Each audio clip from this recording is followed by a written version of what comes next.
Hello, everyone. It's a pleasure to have all of you over here today.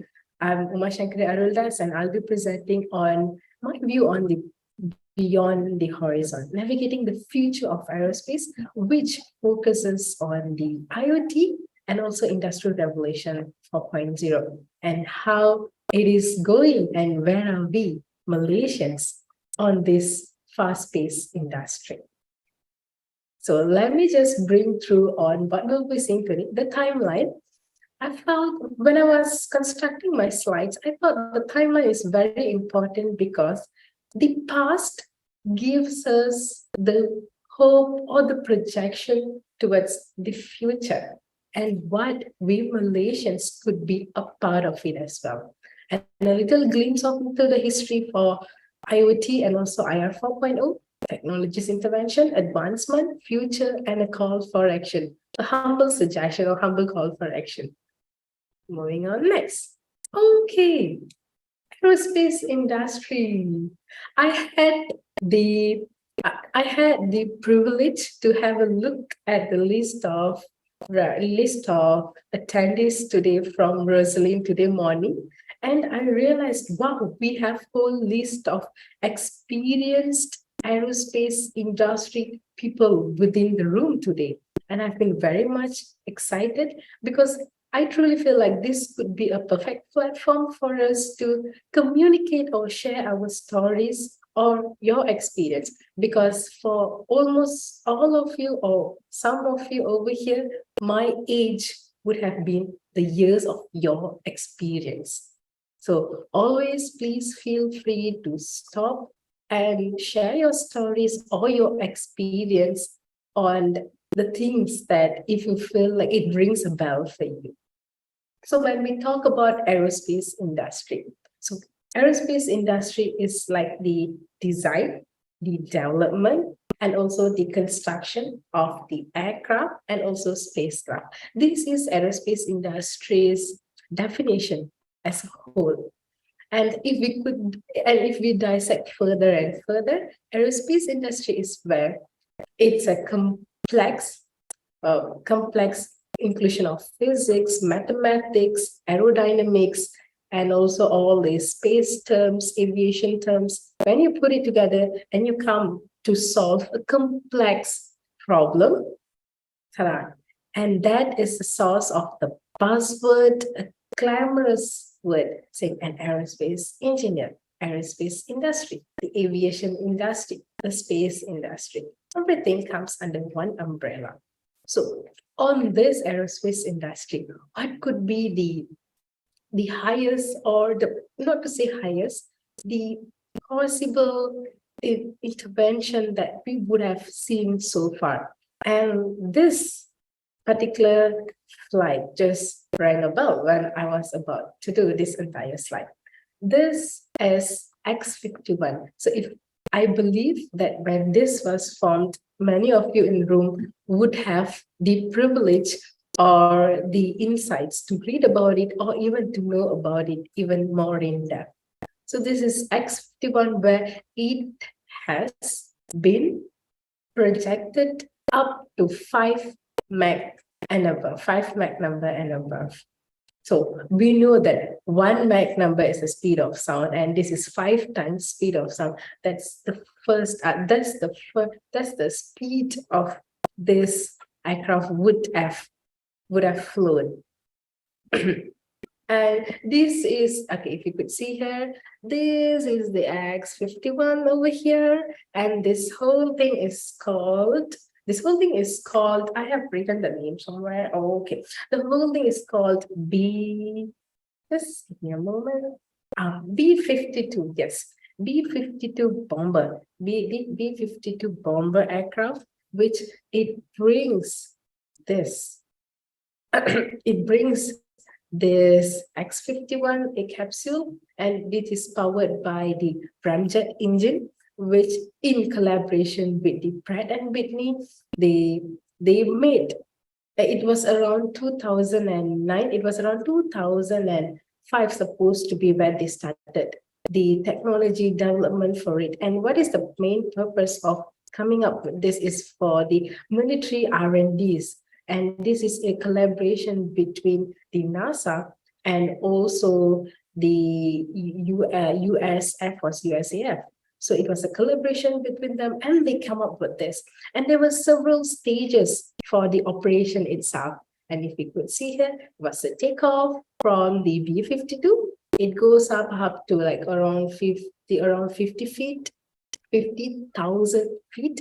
And from there, they launch they boosted the ignition for the X-51. And the boost goes for almost 26 to 38 seconds. And that's where the booster burnout and separation from the scramjet ignition worked. And it goes beyond to 70,000 feet to reach the Mach number of more than 5. It has been a series of experiments which has done. The first one went more than 5, but it could not reach 6, which was the initial target. However, the second and third, it failed even before it reaches the Mach number 4. And even the third one, it failed even within few seconds of the entire booster ignition itself. So this X-51, it tells us that, wow, we are capable in terms of R&D. We could do something very powerful, but where is it today? And if you could, when I'm talking about the Mach number, I'm sure all of us over here would relate it to Concorde as well. Concorde is the engineering marvel, the marvel of the skies. And where is it today? Why is it not being sustainable? There are lots of other factors that comes in. And in my own opinion, I feel that these terms of past or historical data are important to continuously boost us for the better future or better upgradation of the technology from time to time, especially in the era of highly capacity internet that we have today. And let's look into another. Yeah, anyone of us could spot what is this? Okay, this is a normal type of question that I tend to ask with students when I'm talking with them, but I realize we have a whole lot of professionals in the room. Therefore, I think I will just break the silence and say that this is a SpaceX Dragon capsule, which I'm very sure that all of you guys are aware of it as well. So this SpaceX Dragon capsule, it was the first capsule where it could transport cargo and human to space station, International Space Station, and it could come back and it could be reused. And how is it different? So when I was reading about this, I got exposed to this during my early engineering studies. And when I was reading about this, I was wondering, the next question clicked in me was, oh, then how about the previous astronauts who have been to ISS before? Are they all dead? No, they will definitely come back. And if this is a safe and reusable one, what happens to the previous one? And that's where I found out that, oh, the entire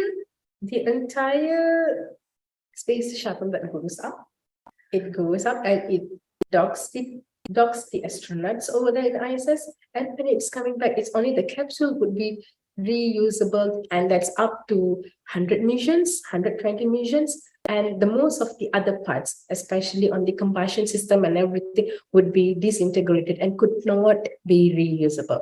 And this left the United States in a place whereby they have to be dependent on other sources or other players, because it needs a lot of cost in order to come up with a complete space mission. So that's when this private space player, SpaceX, they come up, and they had this reusable capsule, and it had, I think it's around 2012, and it's been there ever since then and now. And I'm sure that there are lots of technology intervention is completely and also continuously ongoing with this. Okay, so let's look into a little bit into the timeline. 1903, the Wright brothers. Yeah, this is a history, and I believe none of us were born back then, but that has been a starting point to the entire aviation industry. Yes, I do agree with the fact that even before the Wright brothers, there was tracers and also researchers or experiments being done on aircrafts, but they have been the first ones to produce an aircraft which is heavier than air and it could take off. So they are the first ones who they both are the first ones who brought this entire industry to limelight. And in 1914, it has been the first commercial airline. And this is from a businessman who wants to operate a seaplane from point A to point B. It's just a seaplane to commute, and it has been the first one. And yeah, this one, Chuck Yeager in 1947. Remember Concorde? And Chuck Yeager had in 1947 itself, we human have overcome the speed of sound. He has flown more than Mach number 1 back then itself. It has been from a private player, and Chuck Yeager has been the pilot who was in action in command back then. And in 1957, it has been the Sputnik 1. It's like a small artificial satellite. All of us know that natural satellite is moon for the Earth. And 1957 has been the growth or the beginning of an artificial satellite from human to be kept over there. And this has been around the size of, I think, around 60 centimeters and also 80 to 90 kilograms in size.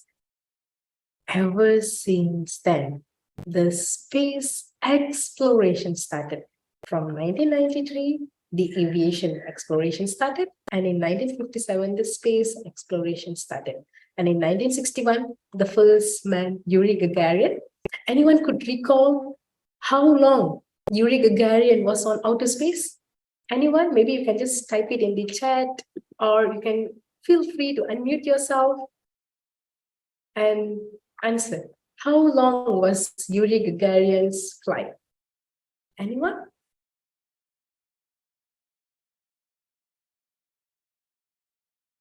Could have a rough guess? Oops, sorry. Okay, it's okay. Let me break the silence. It was around 108 minutes. So like complete cycle, 108 minutes, and he did one cycle, one orbit around the Earth, and 108 minutes. And Yuri Gagarin was the first man to be on the outer space. And followed by 1969, Neil Armstrong and Buzz Aldrin. All of us knew about both of them. They are the boys, or they are the legends who have been to the moon and landed on moon. Oh yeah, talking about this, I'm sure all of us are aware of the Artemis 2 project as well. So I think somewhere around last week or 2 weeks ago, the crew members who will be participating in the Artemis 2 project have been brought to the limelight, and they will be the mission whereby they will be having a flyby mission around the moon. They will not be landing on moon, but it's a flyby mission. And okay, let's move on to the next one. This is the X-51, the plane that Chuck has been flying. This is the first plane that went beyond the Mach number 1. Okay, going on to the next slide. In 1976, Concorde. 1976, Concorde has been developed, and Concorde has been a beautiful plane with delta wings, and even in delta, it has another name for the curved wingtips, it seems, because it flies with a high angle of attack for it to take off and also to land. And yeah, back then there are only 2 players who had this Concorde, which is British Airways and also Air France. However, in 2003, as all of us knew, they had to bring the entire operation to shut. And yeah, talking about this, maybe I would like to share a video with you. Just give me a moment. Just stop my screen share. And let me know if you can see my screen. No, not the moment. Not You yet, can is it? see. Oh, okay, just give me a moment. Can you see my screen now? Yeah, I can see the zoom there. Yeah, okay, can. Yeah, you're showing the video, right? Yep. Okay, So, yeah, good. I think the sound is not related to the aircraft. It's just another sound. Yeah. So this is the Air France. How beautiful it is, and look at the angle of attack. That.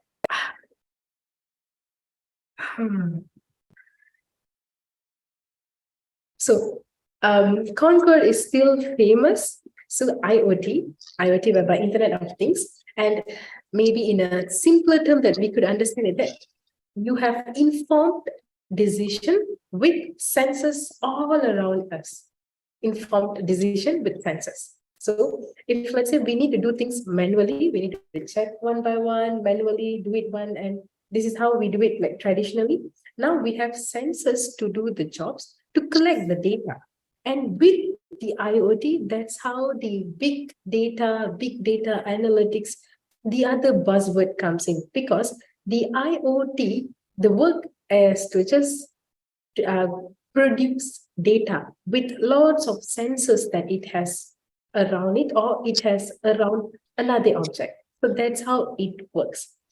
And with IoT, the big data comes in, and this is how they integrate with each other as well. So IoT is something that I really like. If let's say for aircraft parts, spacecraft parts, anything that you have sensors, you can collect the data and you can work with it, then it is called IoT. But there is a fine line between, we use a drone. For an example, we use a drone, and the drone flies to the oil palm plantation, let's say, example of situation, and it goes to the oil palm plantation, and the nowadays drones that we have, it has the ability to capture and see whether the fruits are ripe enough to be harvested or not. So the drone, the IoT, it captures it has sensors, it has cameras, so it captures and it gives the end users to come up with an informed decision.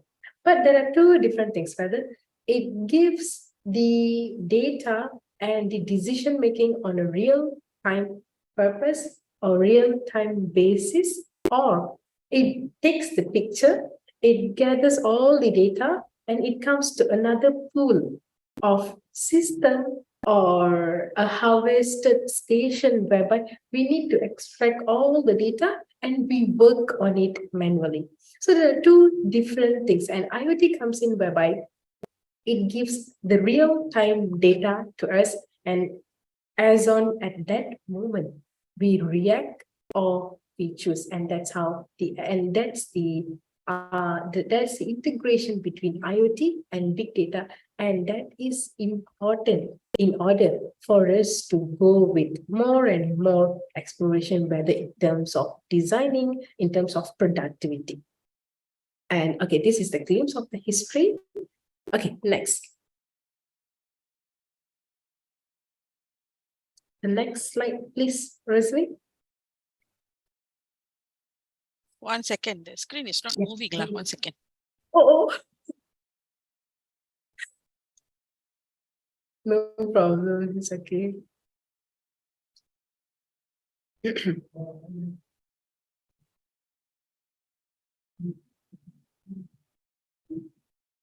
Slide number 13, yes. And we go here, full screen. Okay. So, yeah, here it comes, the technologies intervention, the IR 4.0 and the IoT. And why IoT is very important, especially for aviation industry and space industry that we have in Malaysia.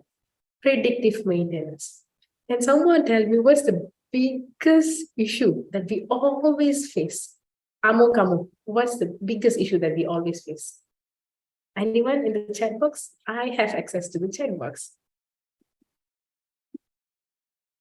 So anyone can give me what usually it happens with predictive maintenance? Anyone? Oh, okay.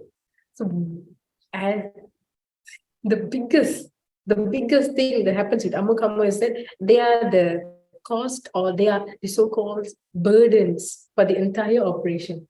Because every major cost comes, yeah, fault prediction. Exactly. Fault prediction, and that's where predictive maintenance comes in. So the biggest thing when it comes to Amukamo is that they are the cost generators. They are not revenue generators, they are the cost generators for the entire operation, for the aircraft itself.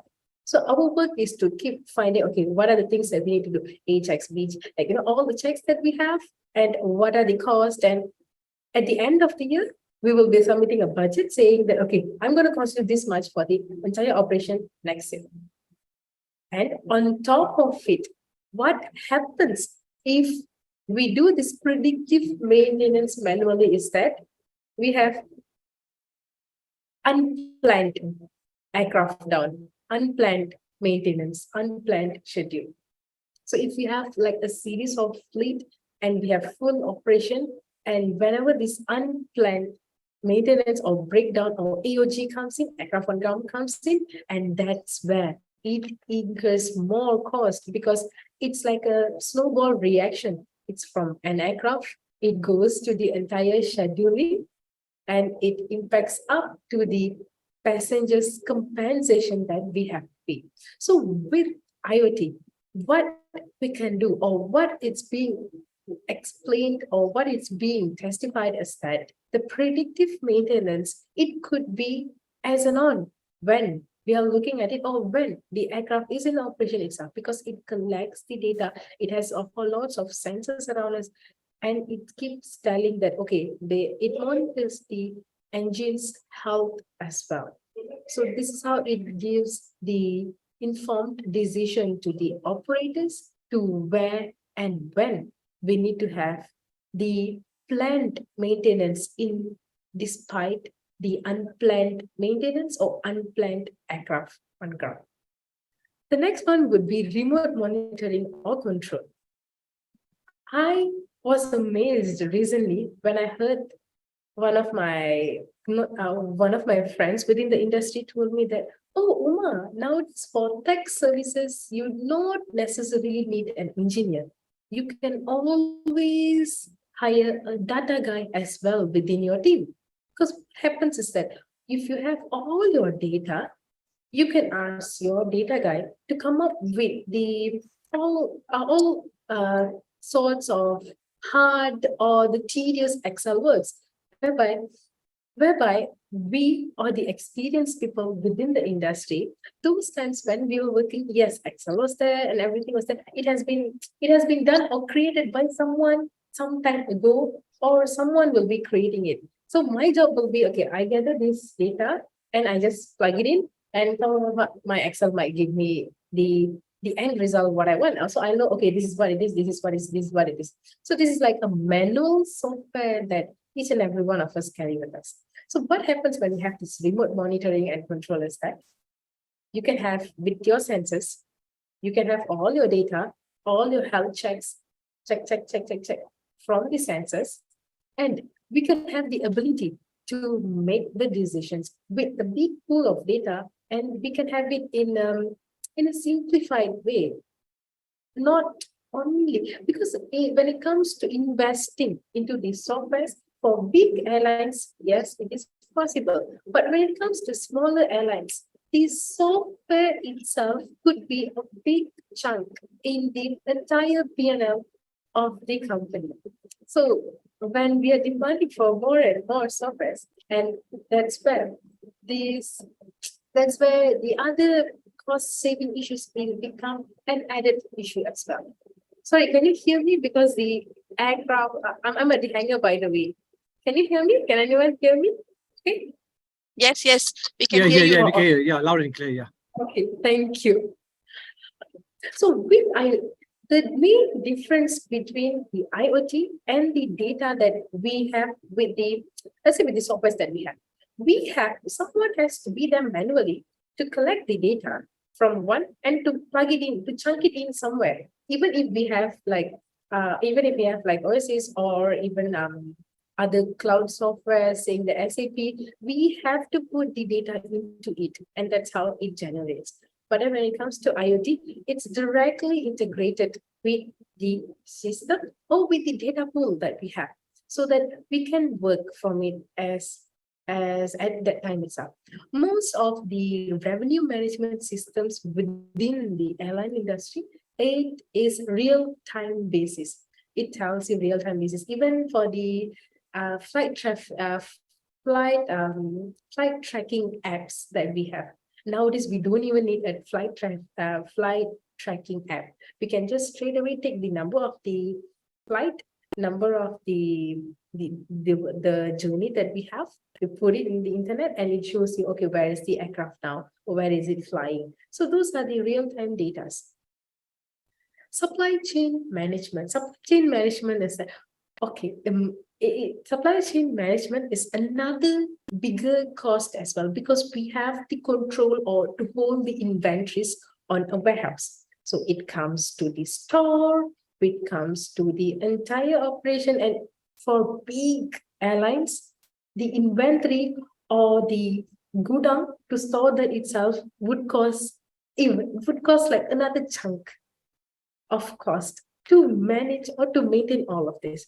So what the IoT would do when it comes to supply chain management is that, if let's say for an example, I'm taking out a carton of water from my store, there's a major difference between IoT, whereby if let's say my carton of water, it has a barcode. For an example, maybe, okay, my phone, let's say it has a barcode over here. I'm taking this from the road, and I have to scan it manually before leaving so that it deducts from the system.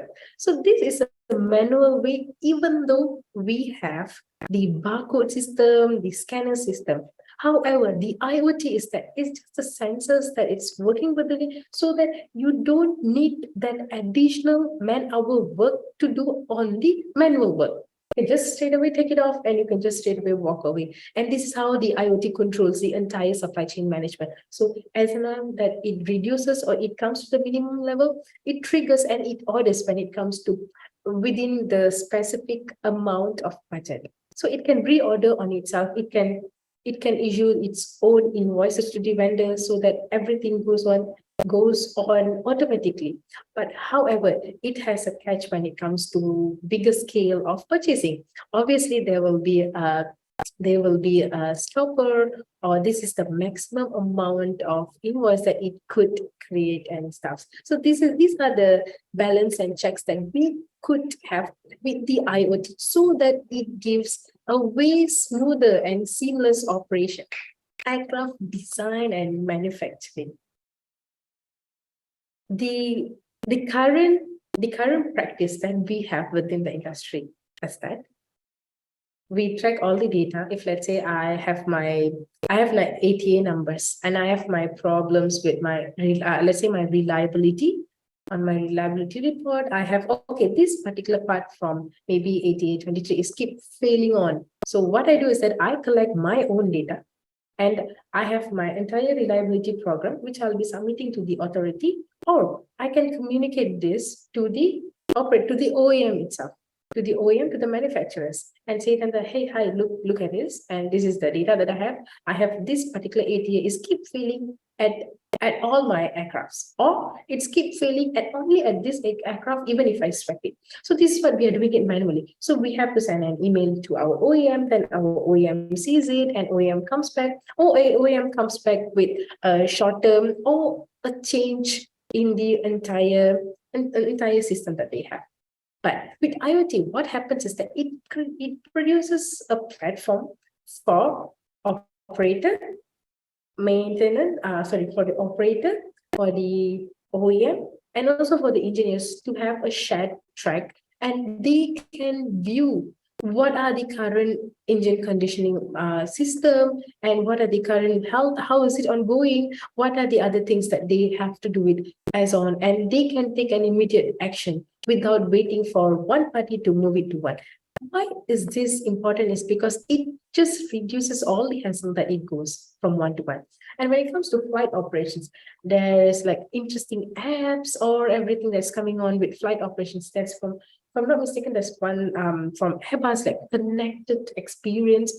And there is even one from GE on flight pulse system, kind of flight pulse system, where it has the ability to sense or to get data from the pilot's behavior itself, from the pilot's behavior, whereby at which altitude, speed, and all of this for informed decision, or mainly on the fuel cost, and also for the entire lower cost for the operation. So this, we can connect this to what happens to my daily life, is that when I drive my car, it has this, my car has this, pops out telling me that, okay, I'll be consuming 10.1 liters of petrol per 100 kilometers. And whenever my husband drives, he managed to bring it down to 6.9 per 100 kilometers. At the very first, I did not understand what are the numbers are for. But then only when he tells me, with these IoTs which we have within our car itself, most of the cars nowadays, it's coming with this IoT, where it tells to the user on informed decision, whereby do I need to accelerate? Do I need to change on my behavior of driving? So the same goes to airline operators. Imagine if I could cost 4 liters per 100 kilometers with my car, how much would an airline could save with the amount of petrol that we are burning per hour if we could have these informed decisions. And enhanced passenger experiences. Enhanced passenger experience is all about your passenger, when they come, what are the activities that they keep on browsing, and it's connected to the passenger itself. So if, let's say, Uma Shankar Aerodas is boarding a flight and this is my seat number, I'll be sitting over there. And what the common type of food that I would always have a look into, what type of person am I, what type of food I would prefer. So that would give an informed decision for the air operators to upsell their items or criteria, and it gives a whole set of good experience or pleasurable experience for the passenger itself. And for the training and simulation, from the times that we need to have a manual or an aircraft to fly it, yes, we do have it up to today. And with the more and more regulations that we are having it from time to time, saying that, okay, maybe after this incident, if let's say any incident or accident happens, after that we might face new regulations or new uplift in the regulations, saying that, okay, after this, pilots, everyone need to go for this particular test for every 2 years. Yes, you have to. And this is mandatory. And how can this training and simulation would be an added informed decisions for the air operators itself in terms of managing them, and also in terms of managing the entire cost of the operation. The next slide, the next one, please. And okay, was it? Oh, okay. Maybe you can jab. Okay. So let me just have. Okay. This is a smart. Oh, sorry. This is a. Okay. This is a smart. Okay. There are real examples that. Okay. Now that we have seen what IoT is powerful and capable of doing, or capable of producing with the advancement of IR 4.0 itself, the real situation or scenario that we have in Malaysia. How is it right now? Oftentimes, when I have conversation with my experienced members, they are very happy and open to ideas and also new interventions. However, there will be a very thin line that following all of us, including myself, when there is a change, when there is something that I need to do extra, I need to learn, and I need to try to incorporate it into my life from what I've been doing different for many, many years that I have already been doing. So this has been a very tricky situation where it oftentimes it pushes us into it, and we and that's how it could be like these pilot projects could be a starter from where we could start and grow, and we could create a smart industry or a smart community within our Malaysia itself. So the smart repair workshop for aircraft aerodromes, this has been done by SAE, and this is the IoT integration for the data for the structural repairs, and especially for the nose radars. So this is a repair. Sorry, can you hear me? Because there's a flight over there. Is it okay? Can you hear me? Okay. Yeah, we Oh. can hear you. We can hear you. Can. Oh, sorry. Previous slide, please. Okay, thank you. So this has been in collaboration with AMIC and also with MITI, and that's where the smart repair workshop for aircraft radars has been kickstarted. And the next would be Aerospace Malaysia Innovation Center, AMIC. AMIC is co-founded by Airbus, and Airbus has been one of the biggest contributors in Malaysia. And we could see that we have Airbus industry being established quite well in Malaysia as well, especially with their helicopters and also for the aircrafts ever since the emergence of the low-cost industry too. And we do have like government MOUs with Airbus as well. And with AMIC, I had this opportunity to visit for an industry visit with AMIC, and it was very fascinating to see that whatever that they are doing is something that we do not have it much in the industry now, or we have it with partially manual and partially with non-manual things. So they try to be a bridge between the industry and also the universities or the research centers, and they come up with this all sorts of innovation connectivity, and that's where we can try to be a part of it. And I truly believe that AMIC has been a great platform. However, universities and researchers, we are still ongoing, but at the end of it, it's like there have been this conversation with my lecturer that he told me that, are you using whatever that you have learned within your aerospace degree subjects? That was a very hard question for me to say, not entirely, not exactly. Because the industry that we have within Malaysia, if we could have a better bridging system, if we could have a better collaboration system within the industry and also the universities, so that we could come together and we could prepare our talents exactly, or which is needed for the operators or for the industry to immediately grasp them, instead of after hiring them, then I need to give them training for another 3 months, and only after that they will be able to perform jobs. So that would incur even more cost to the organization itself. So AMIC has been one of the platforms whereby they have worked together, and there have been even bridges like competitions that they have come up with for the students and also the industry. The next one would be the digital aerospace manufacturing project.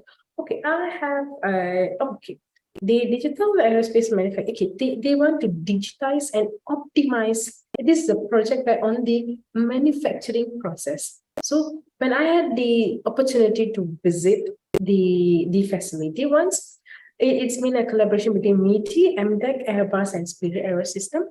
It has been a destination place whereby they tried to come up with the IoT sensors so that we could take more and more informed decision. That was very eye-opening for even smaller manufacturers.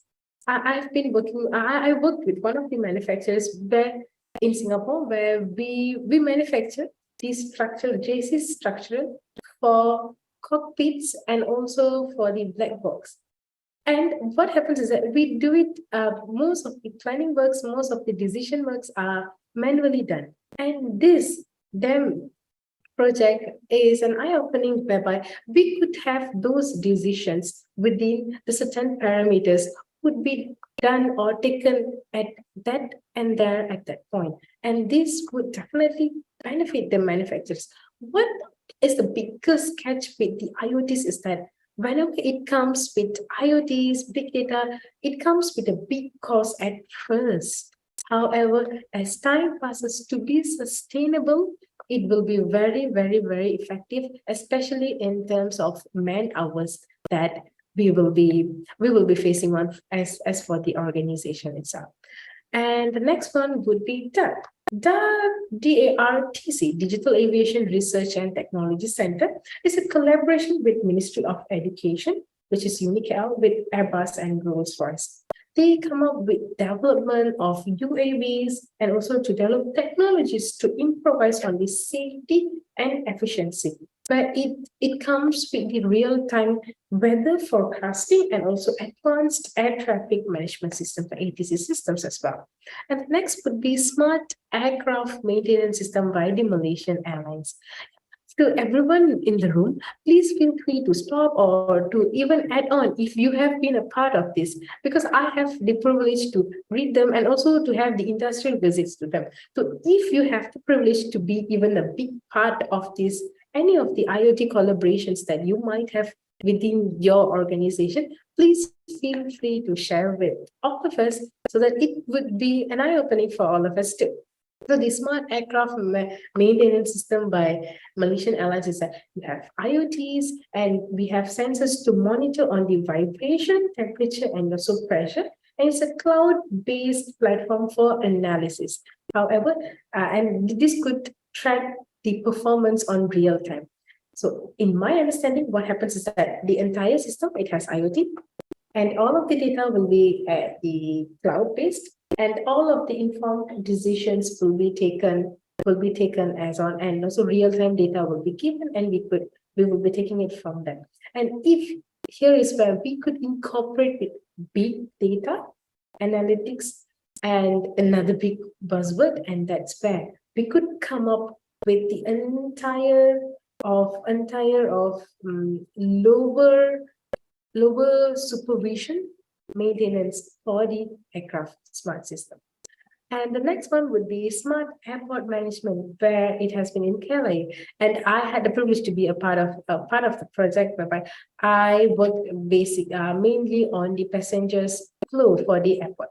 Where this KLA, as we know, KLA has lots of sensors within the airport itself to monitor on the passengers' movements and also for the aircraft's movements to have a precise understanding on the bottlenecks. So whenever the bottlenecks are there, so people could take the operators or those who will be on shift, they could take an informed decision on where and when, including the electricities and everything, where we could bring the entire cost to lower as well. Whereby if, let's say, toilet A, this is a very, very simple example, toilet A, and it's only people will be going in and coming out. So the IT sensors gives an SNN that when the light makes the decision whether do I need to turn on or turn off at the entire period of the airport operation.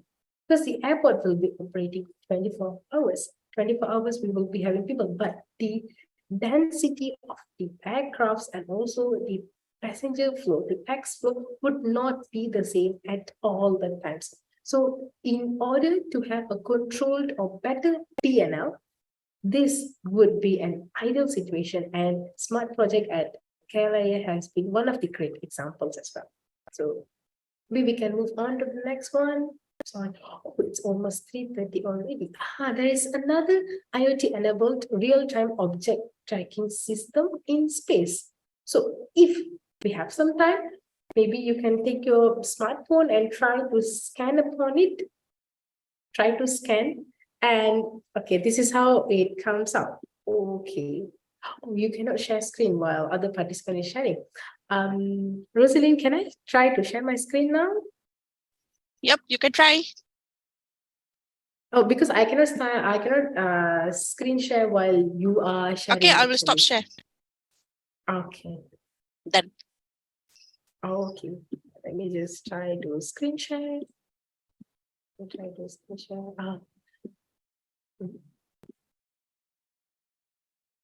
Okay. Okay. So can you see my screen now? Yes. Okay, so this is the barcode, and the application would be over here.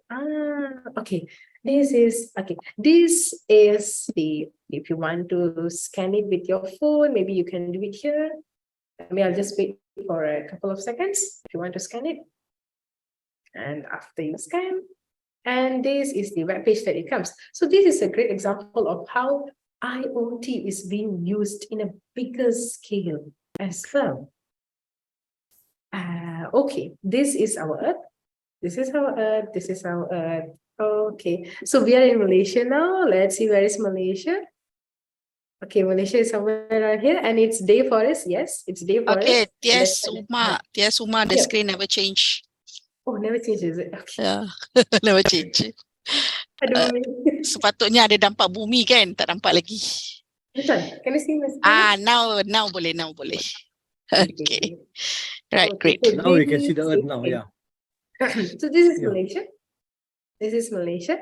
And okay, maybe anyone can give me any names of satellites that we know. Any satellites, just type it in the chat box. Or you can always feel free to unmute yourself and just shout it out. Any names of satellites. Okay, I have one. Miasat. Okay, thank you. Yep, Miasat is one. Oh. Miasat, and Miasat, we have like few classes of Miasat. Okay, No, maybe we got can track. Miasat, we got also one person, Tiong-Sat one. Yep, Tiong-Sat, yes. It's one Tiong-Sat one. Okay, so if we try to track Miasat, and we can know where is the Miasat. Okay, we can click here to download. Okay, we can know Miasat and when it was, and the most important thing is that we can sense on what is the orbital speed, what is the orbital period, what is the argument of the perigee, everything. So we can know where is it, and this is where my Miasat is right now. Okay, this line. This is Miasat. This is where the Miasat is flying now. So with this page, we can also track on the inactive satellites, we can track on the debris, we can track on the uncategorized. And as I've mentioned, ever since the space exploration started, so this is how our Earth looks like now. You can see all of these particles that I've mentioned, saying that, okay, we have like 3,000 over date satellites, we have 5 figures of space debris, which is in the size of 10 centimeters, and even there are millions of pieces which could not be tracked. And we can try to find them over here in this graph. So all of the oranges are the active satellite. Oh, okay. So maybe I can click here and it would let me know, okay, there's a part of Starlink 4585. Okay, then maybe if I want to click on the inactive satellite, what is this? Okay, this is an inactive satellite. So I could not find more details on it. And this is where it is traveling now. So all of this data are in real time, and IoTs are making it possible. So we could see how big we could explore with this IoT and how beneficial it would be for us, for Malaysians to tap into the industry or come up with maybe ideas or even startups to work on this, and we can convert it to a sustainable business in future. Okay, the next slide. The next slide, please, Rosalie. Maybe I'll Okay, stop one my second. screen 1 second. now.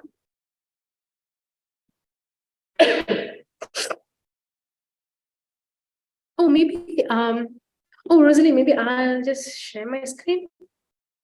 Okay, can you go to the next one? Whose screen is this? Is this Rose, your screen or my screen? Okay, My sorry. screen, my screen. Okay. So This this is is okay?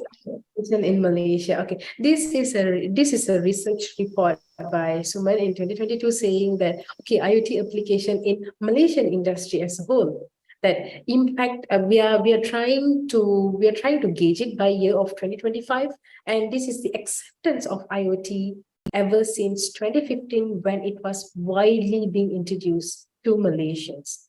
So penetration, internet users, and social penetration network. And personally, I truly believe that we could not be able to integrate the IoT or IR 4.0 as a whole revamped into the aerospace industry that we have it today as of the entire industry.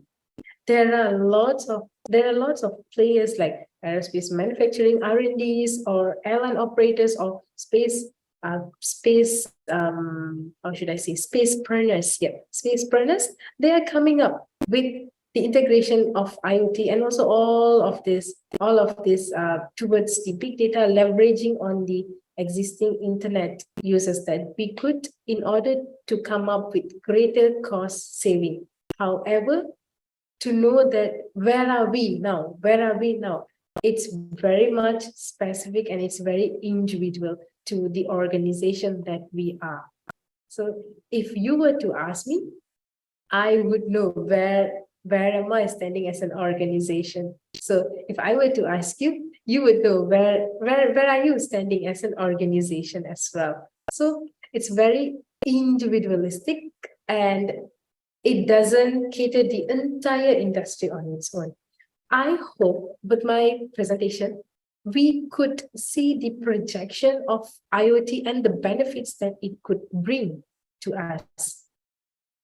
In order to have us as, now we are the big players, we are one of the bigger players in the ASEAN region itself. However, with the integration with IoT, we could be one of the strongest in the entire network that we have. The next slide, please.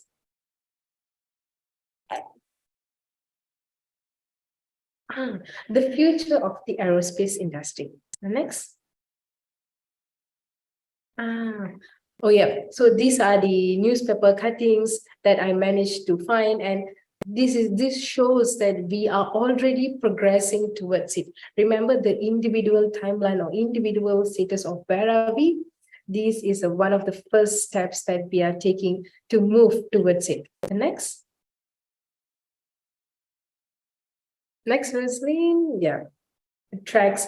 So when it comes to investors, it's always like a chicken and egg issue. So if you have the capacity, the investors might come. So if I have a good or convincing laws and everything, the investors might come. So if let's say my investors would come, then more and more startups would come as well. So this is how the chicken and egg it works. So I come out first or you come out first to come with a conducive industry as a whole. So I truly believe that we, Malaysia, have been progressing a lot, and the aerospace blueprint of 2030 that we have definitely been attracting more and more people. Next, please. More and more investors, more and more spacepreneurs, aerospacepreneurs, or aviationpreneurs within the industry itself. And global race, attract investment as the aviation sector takes off as well. There is this question once spot to me saying that, okay, why do we need more number of airlines in Malaysia when Malaysia is not that big? So why do you need lots of local air operators? Anyone has any experience or answers that you could share with me? Like, how would you feel about this? Anyone? Or you want to type it in the chat box?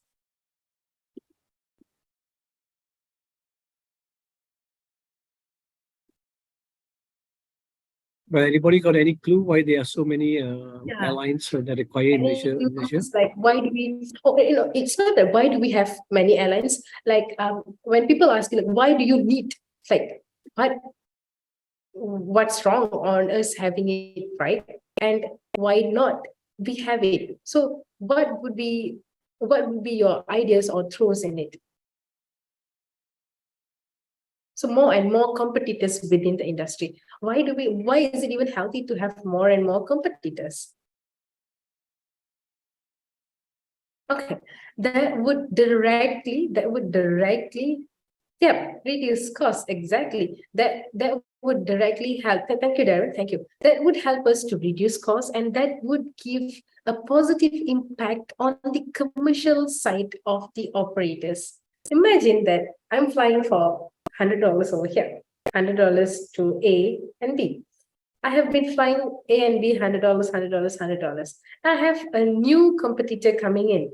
New competitor comes in, and with the cost that they have, they could only fly for $150, let's say, because that's the hus and rust that they could produce. And that's the minimum amount that they need in order to cover their rust, their revenue for the available seat per kilometer.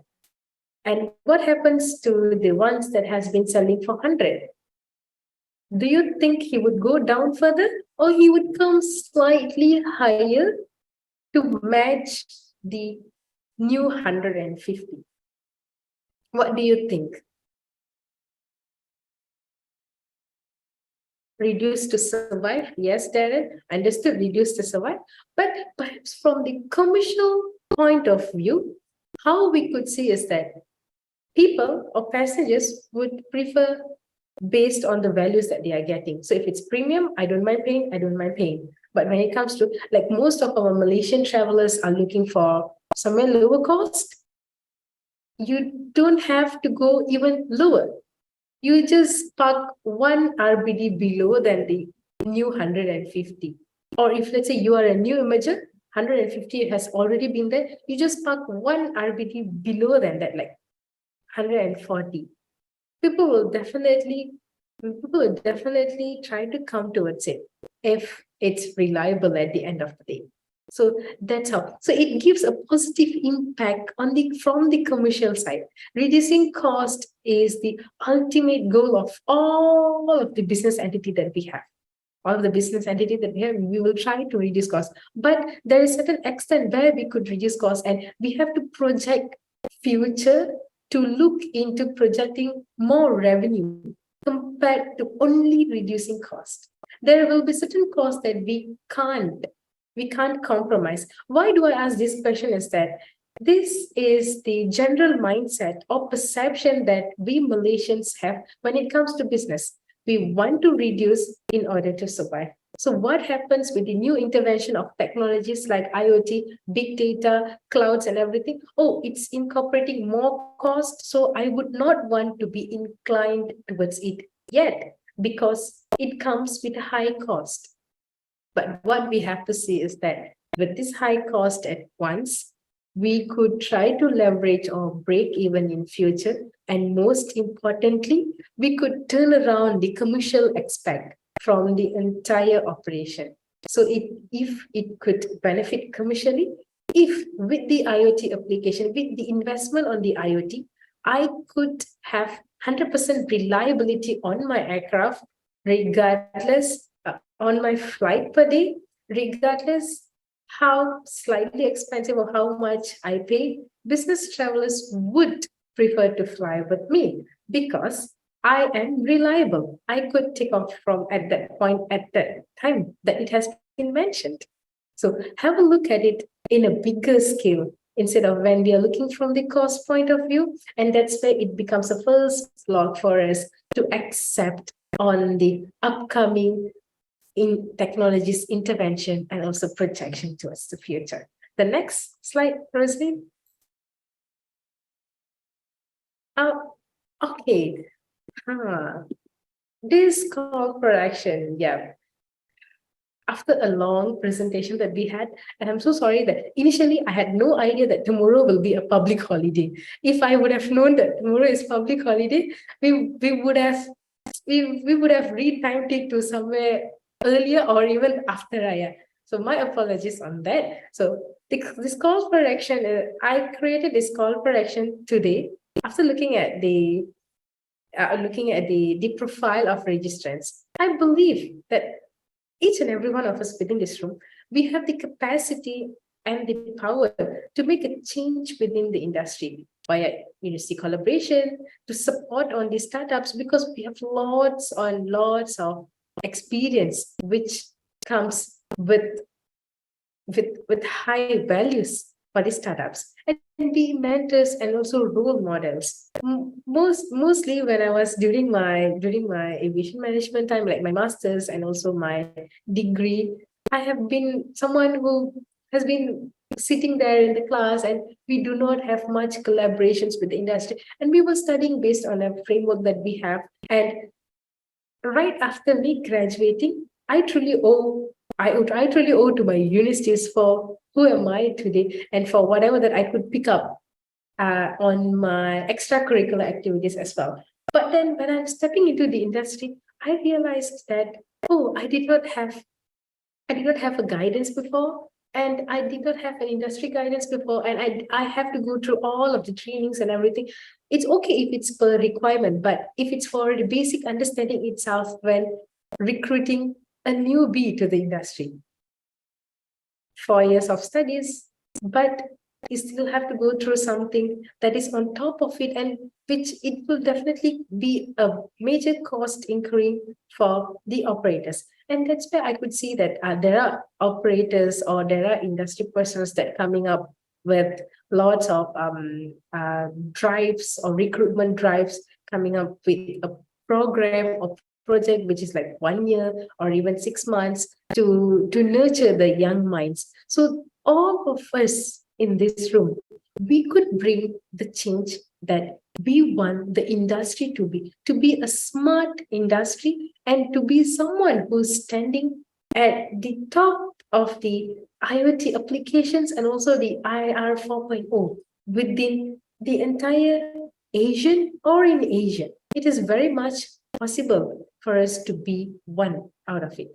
So I truly hope that all of us over here, we could share our expertise and also to be great mentors, role models, support the startups, and definitely join with university collaborations to have a brighter and better future.